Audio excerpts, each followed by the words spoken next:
स्वाति मालीवाल जो जब दिल्ली महिला आयोग की अध्यक्ष बनी तो रात के अंधेरे में भी महिला सुरक्षा को लेकर लोगों के बीच पहुंच जाती थीं।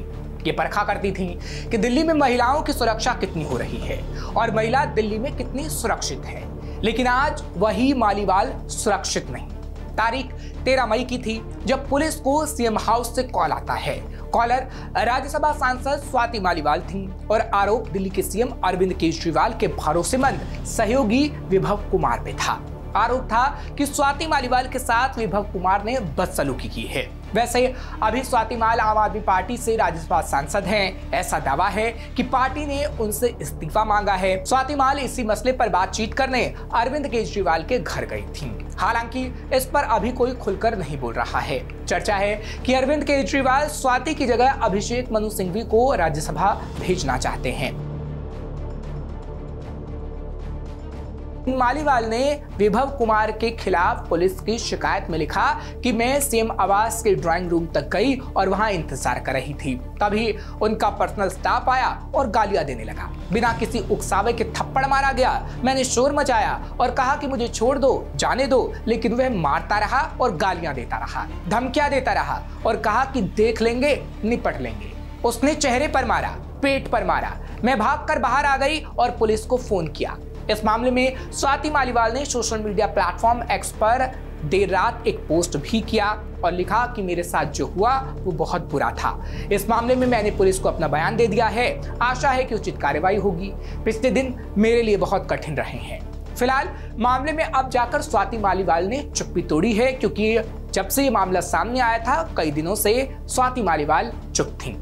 लेकिन चलिए अब आपको विस्तार से समझाते हैं कि उस दिन आखिर ऐसा क्या हुआ था जिसकी वजह से स्वाति को पुलिस कंप्लेंट तक करनी पड़ी। दरअसल स्वाति मालीवाल 13 मई को अरविंद केजरीवाल से मिलने उनके घर गई। स्वाति सीधे उनसे मिलना चाहती थी, लेकिन सीएम के पीए विभव कुमार ने उन्हें इंतजार करने के लिए कह दिया। स्वाति ने 15-20 मिनट इंतजार भी किया। तब स्वाति ने विभव से कहा कि पता करें कि कितना वक्त लगेगा। विभव ने साफ कह दिया कि सीएम व्यस्त हैं, बिजी हैं, इंतजार करना होगा। उसके बाद भी वो मिल पाएंगे या नहीं कुछ कहा नहीं जा सकता, अभी बता नहीं सकता। इससे स्वाति नाराज हो गई। बिना परमिशन का इंतजार किए स्वाति ड्राइंग रूम से सीएम के कमरे की तरफ जाने लगी। विभव ने रोका तो स्वाति ने उन्हें इस मामले से दूर रहने की हिदायत दी। विभव को अपनी ड्यूटी करनी थी, उन्हें ऊपर से मिले ऑर्डर का पालन करना था। उन्होंने रास्ता रोका तो स्वाति ने उन पर मारपीट का आरोप लगा दिया और पुलिस को फोन घुमा दिया। फिलहाल इस मामले में ये कहा जा रहा है कि स्वाति कभी विभव की बॉस थी, इसलिए उनका रोकना स्वाति मालीवाल को खराब लगा। क्योंकि साल 2000 में अरविंद केजरीवाल और मनीष सिसोदिया ने परिवर्तन नाम से एनजीओ बनाया था। दिसंबर 2006 में यही NGO public cause research foundation के नाम से रजिस्टर हुआ। परिवर्तन रजिस्टर एनजीओ नहीं था। यह एनजीओ अरविंद केजरीवाल ने रेमन मैग्सेसे पुरस्कार के पैसों से बनाया था। इन दोनों एनजीओ की सर्वेसर्वा स्वाति मालीवाल थी। केजरीवाल इनका नाम थे तो स्वाति चेहरा थी। दिल्ली में करप्शन के खिलाफ हुए आंदोलन में स्वाति मालीवाल अहम रोल उस वक्त निभा रही थी। मनीष सिसोदिया ने 2012 में कबीर नाम से एक एनजीओ बनाया। Kabir public cause research foundation का बेबी था। विभव कुमार इस एनजीओ में स्टाफ के तौर पर थे। स्वाति मालीवाल उस वक्त उन्हें काम असाइन करती थी। स्वाति के लिए सहन करना मुश्किल था कि विभव, जिनकी वो कभी बॉस हुआ करती थी, उन्हें सीएम से मिलने से आखिर वो कैसे रोक रहे हैं। अब बात करते हैं कि बेरोक टोक सीएम से मिलने वाली स्वाति को आखिर परमिशन की जरूरत क्यों पड़ी।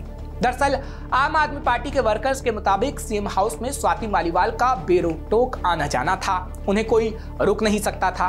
केजरीवाल खुद भी स्वाति की बात कम ही काटते थे। स्वाति ऐसी पार्टी कार्यकर्ता थी जो अरविंद केजरीवाल के सीएम बनने के बाद भी उनसे बिना किसी हिचक से पहले की तरह मिला करती थी।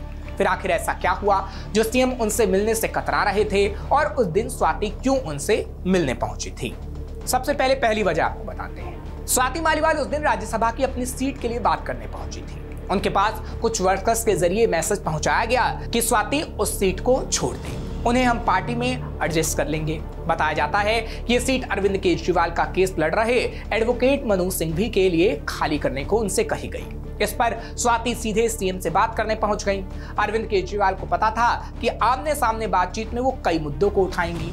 दूसरी वजह, पार्टी के कार्यकर्ताओं के अंदर इस बात पर भी कानाफूसी हो रही है कि स्वाति मालीवाल इस मुद्दे को भी उठाने वाली थी कि सुनीता केजरीवाल को सीएम का उत्तराधिकारी क्यों प्रोजेक्ट किया गया।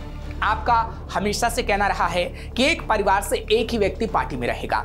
अंदर खाने चर्चा ये भी है कि स्वाति खुद को सीएम का उत्तराधिकारी मानती है। फिलहाल ये तो बात हुई स्वाति मालीवाल की, लेकिन अब सवाल उठता है कि आखिर सीएम ने स्वाति से इतनी दूरी क्यों बनाई? क्योंकि अरविंद केजरीवाल के जेल जाने से लेकर उनके बाहर आने तक स्वाति मालीवाल ना तो किसी आंदोलन में थी और ना सोशल मीडिया पर एक्टिव रही। उनका एक ट्वीट जरूर आया कि वो बहन के इलाज के लिए विदेश में है। अरविंद केजरीवाल उनके करीबियों को ये बात अच्छी नहीं लगी।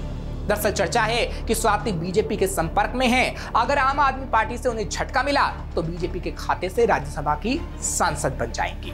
चलिए अब बात करते हैं उस विभव कुमार की जिस पर स्वाति मालीवाल ने मारपीट का आरोप लगाया। दरअसल विभव कुमार का नाम अरविंद केजरीवाल के क्लोज सर्कल में शामिल है।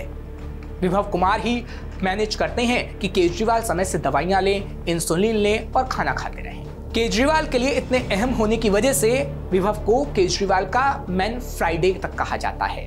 अंग्रेजी के इस टर्म का मतलब होता है सबसे करीबी और भरोसेमंद सहयोगी। फिलहाल दिल्ली के मुख्यमंत्री अरविंद केजरीवाल के पीए विभव कुमार का लंबे समय से विवादों से गहरा नाता रहा। हाल ही में उनके खिलाफ दिल्ली विजिलेंस ने एक्शन लेते हुए बर्खास्तगी का फरमान जारी किया था। 2007 के केस में उनके खिलाफ कार्रवाई की गई थी। 2007 के मामले के अलावा 2017 में उनसे एंटी करप्शन ब्रांच ने टैंकर घोटाले में भी पूछताछ की थी।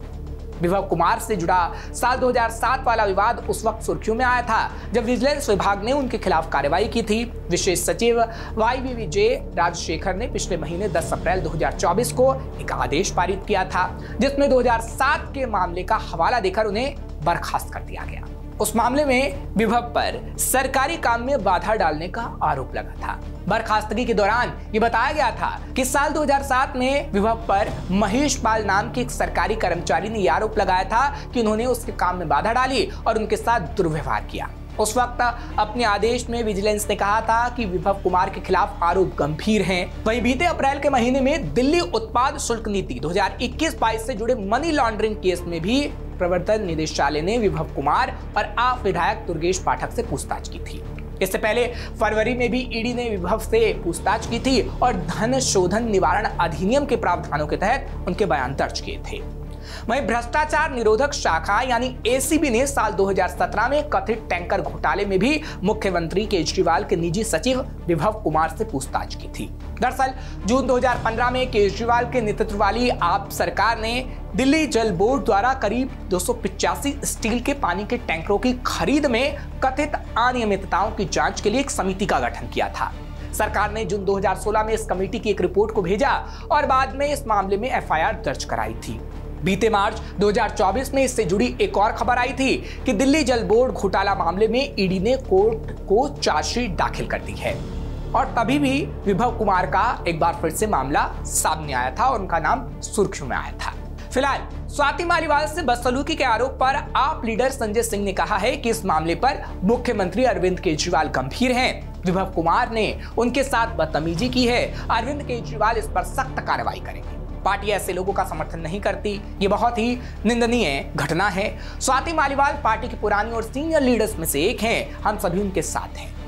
साथ ही बीजेपी पर कटाक्ष करते हुए संजय सिंह ने कहा कि बीजेपी बेफजूल इस मुद्दे को तूल दे रही है, लेकिन ये कहा जा सकता है कि इस मामले ने बैठे बिठाए बीजेपी को एक बड़ा मुद्दा दे दिया है। फिलहाल बीजेपी इस मामले को लेकर मैदान में आ चुकी है क्योंकि राज्यसभा सांसद स्वाति मालीवाल के साथ दिल्ली के सीएम अरविंद केजरीवाल के आवास पर हुई बदसलूकी के मामले पर आम आदमी पार्टी और बीजेपी आमने सामने हो गई है। क्योंकि इस मामले पर बीजेपी आप पर लगातार वार कर रही है। प्रवक्ता गौरव भाटिया ने कहा कि महिला सम्मान के मुद्दे पर बीजेपी हमेशा बात करती है और महिला सशक्तिकरण पर काम करती है। आप सांसद स्वाति मालीवाल के साथ जिस तरह का दुर्व्यवहार हुआ है, संजय सिंह ने खुद माना है कि स्वाति मालीवाल के साथ निंदनीय घटना हुई। गौरव भाटिया ने कहा कि इस घटना को 3 दिन हो गए हैं। सबने उम्मीद लगाई थी कि अरविंद केजरीवाल नारी सम्मान के साथ समझौता नहीं करेंगे, विभव कुमार पर कार्रवाई करेंगे, लेकिन आज जो सामने आया बहुत चौंकाने वाला था।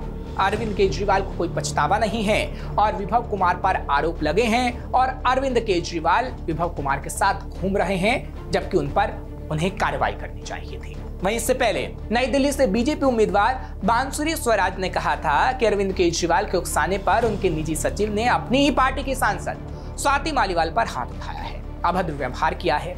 ये सब कुछ मुख्यमंत्री की मौजूदगी में उनके आधिकारिक आवास पर हुआ। ये शर्मसार करने वाली बात है। फिलहाल स्वाति मालीवाल के मामले पर राजनीति इस वक्त खूब हो रही है, क्योंकि चुनावी मौसम जो चल रहा है और दिल्ली में लोकसभा चुनाव की तारीख बेहद नजदीक है। ऐसे में अगर आपने विभव पर कोई बड़ी कार्रवाई नहीं की तो लोगों के बीच एक अलग संदेश जाएगा, जिससे चुनावी मौसम में हवा का रुख बदल सकता है।